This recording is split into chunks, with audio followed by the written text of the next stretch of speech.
राजनीति में अब एक्टिव नहीं रहना चाहता हूं, लेकिन लोगों की सेवा करते रहना चाहता हूं। अब कोई चुनाव नहीं लड़ना है। दिल्ली इच्छा तो यही है, पर अपने लोगों से बातचीत करके तय करूंगा। इच्छा नहीं है कि चुनाव के मैदान में उतरूं। राज्यसभा जाने के मसले पर विचार करूंगा। ये वाक्य महाराष्ट्र विधानसभा चुनाव के ठीक पहले, वोटिंग के ठीक पहले, महाराष्ट्र के सबसे बड़े नेता, महाराष्ट्र के पूर्व मुख्यमंत्री, पूर्व केंद्रीय मंत्री और एनसीपी पवार गुट के जो नेता हैं, शरद पवार का यह बयान है। शरद पवार की पार्टी इस बार विपक्ष की भूमिका में महाराष्ट्र के अंदर चुनाव लड़ रही है। शिवसेना उद्धव गुट के साथ मिलकर, इंडिया गठबंधन के साथ मिलकर, इंडिया गठबंधन के सबसे बड़े चेहरे के तौर पर शरद पवार हैं। और शरद पवार ने यह ऐलान कर दिया है, इशारों ही इशारों में संकेत दे दिया कि आने वाले वक्त में वो अब कोई भी चुनाव नहीं लड़ना चाहते हैं। राजनीतिक तौर पर वो लोगों की सेवा जरूर करना चाहते हैं, लेकिन चुनाव लड़कर नहीं। उनका कहना है कि जब से मैं सियासत में एक्टिव हुआ हूं, महाराष्ट्र के लोगों ने, महाराष्ट्र की जनता ने मुझे हर बार, हर जगह भेजने का काम किया है। संसद हो या विधानसभा, हर जगह में गया, काम किया, महत्वपूर्ण पदों पर रहा, लेकिन अब इच्छा खत्म हो गई है। दरअसल शरद पवार कई प्रकार की बीमारियों से भी जूझ रहे हैं, उम्र भी काफी ज्यादा हो गया है। ऐसे में उनकी राजनीतिक विरासत को उनकी बेटी सुप्रिया सुले आगे बढ़ा रही है। भतीजा अजीत पवार शरद पवार से अलग होकर, उनकी पार्टी छीनकर, अपना नाम देकर अलग ही सियासत कर रहे हैं।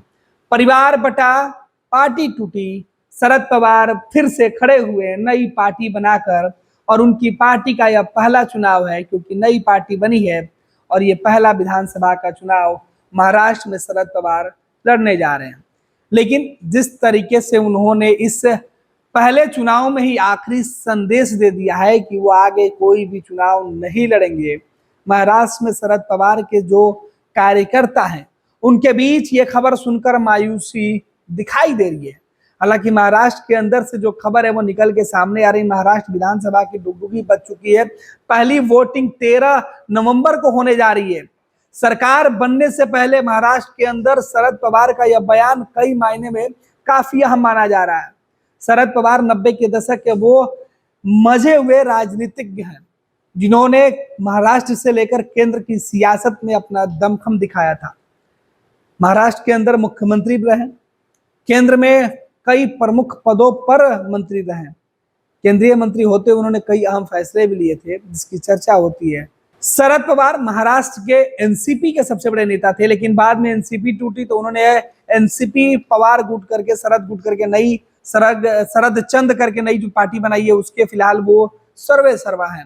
लेकिन अब वह पार्टी जो गठबंधन करके चुनाव लड़ने जा रही है, दो टूटी हुई पार्टियों का, दो बटी हुई पार्टियों का अलग अलग नेतृत्व करके, एक तरफ उद्धव ठाकरे, दूसरी तरफ शरद पवार नए सिरे से अपनी पार्टी और अपनी जो महाराष्ट्र के अंदर राजनीति है उसे सींचने के लिए आगे बढ़ रहे हैं। ऐसे में जहां उद्धव ठाकरे के पास नया अनुभव होगा पार्टी चलाने का, तो दूसरे तरफ शरद पवार के पास फिर से पुराने अनुभव के सहारे वो नई पार्टी खड़ा करना चाहते हैं। लेकिन अपनी पार्टी की शुरुआत के बीच में जिस तरीके से उन्होंने संकेत दिए है, उस संकेत की चर्चा होने लगी है कि क्या शरद पवार अब आगे चुनाव नहीं लड़ेंगे तो क्या राज्यसभा जाएंगे। इस सवाल का जवाब उन्होंने कहा कि विचार करूंगा कि आगे क्या करना है। फिलहाल उन्होंने तय कर लिया है कि जनता ने मुझे हर बार चुना है, अपना सहयोग मुझे दिया है, अब वो कह रहे हैं कि अब मैं रुकना चाहता हूं, इस उम्र के पड़ाव पर मैं चुनाव नहीं लड़ना चाहता, चुनावी मूड में नहीं जाकर आराम करना चाहता हूं। फिलहाल उन्होंने ये भी कहा कि मैं लोगों की सेवा तो करता रहूंगा, लेकिन किसी पद पर रहकर नहीं करूंगा। तो ये महाराष्ट्र से बड़ी खबर निकल के सामने आ रहा है, जहां महाराष्ट्र के सियासत में इस वक्त सत्ता और विपक्ष आमने सामने एक दूसरे को हराने और जिताने में जुटा है। ज्यादा से ज्यादा सीटों पर जीत हासिल करने के लिए धुआंधार चुनाव प्रचार किया जा रहा है, अपने अपने वोटरों को टटोला जा रहा है। कहा जा रहा है कि अब तक 14 चुनाव लड़ चुके शरद पवार आखिरकार अब 15वां चुनाव नहीं लड़ने का संकेत दे चुके हैं।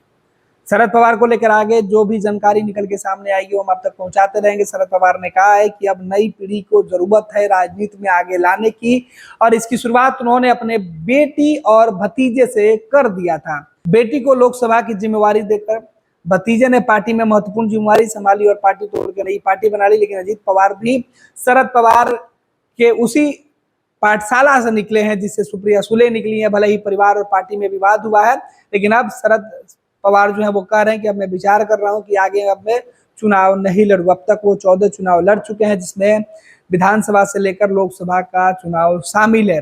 शरद पवार कभी कांग्रेस के, जब कांग्रेस एकजुट थी उस वक्त उसके सबसे जो महाराष्ट्र के अंदर चुनिंदा नेताओं की लिस्ट होती थी उसमें वो शुमार हुआ करते थे। बाद में उन्होंने कांग्रेस पार्टी छोड़ी और नई पार्टी बनाई, अलग खेमे बनाई, और उसके बाद धीरे धीरे एनसीपी कभी कांग्रेस का विरोध की, बीजेपी का विरोध की, कभी बीजेपी के साथ गई और कभी बीजेपी के विरोध, और आज फिर बीजेपी के विरोध में शरद पवार एक नई पार्टी के साथ खड़े हैं। देखना है कि शरद पवार का यह फैसला उनके इस चुनाव पर कितना असर डालता है।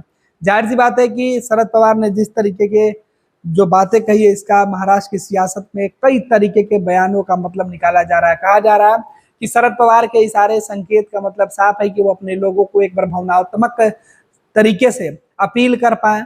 उनके जो वोटर हैं उनको एक बार वो चाहते हैं कि वो उनसे जुड़ जाए, और जब उन्होंने कहा कि उनका आखिरी चुनाव हो सकता है तो उनके जो वोटर है जी जान लगाकर इस बार उन्हें सत्ता तक पहुंचाने की कोशिश करेंगे। खैर देखना है, दाव पेच वाली सियासत में शतरंज की चाल शरद पवार की किस तरीके से सियासत में जो बिछी है वो उनके भतीजे और बीजेपी पर कितनी भारी पड़ती है। फिलहाल महाराष्ट्र के लोगों को तय करना है कि उनके शरद पवार के फैसले कितने अच्छे हैं, कितने टिकाऊ हैं, कितने भरोसेमंद हैं।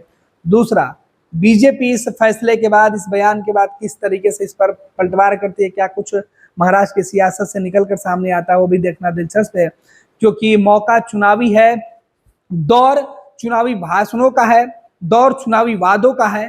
कहीं ऐसा नहीं कि इस वादे के बाद महाराष्ट्र की सियासत में नई बवाल मच जाए। फिलहाल महाराष्ट्र की सियासत से पल पल की जो अपडेट निकल के सामने आ रहा है उसकी हम एक एक खबर आपको बताते रहते हैं।